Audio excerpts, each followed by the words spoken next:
Okey tuan-puan, hari ni harga emas naik lagi. Makin menggila ya harga emas ya. Sebenarnya kita memang expect lah harga emas ni akan naik lebih tinggi. Cuma kita tak tahu bila dia akan naik. So Alhamdulillah, tahniah. Siapa yang happy harga emas naik? Komen 1. Sebab tu saya cakap, jangan tunggu. Kalau kita tunggu nanti harga emas, dia tak jatuh-jatuh, dia naik.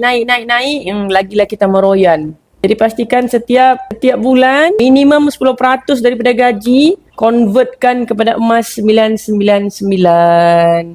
InsyaAllah kita tak sedih.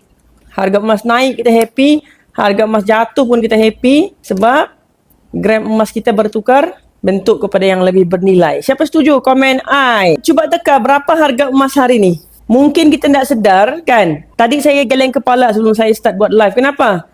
Saya ingat hari ni punya harga RM611 sebab semalam pukul 12 lebih saya tengok harga RM611. Lepas saya pergi Public Gold punya website ni, saya tengok harga jadi RM616. Alhamdulillah, dulu beli 1 dinar 1,200, sekarang dah jadi 2,200. Nama si abang pasal tapi kaya dengan emas. Luar biasa.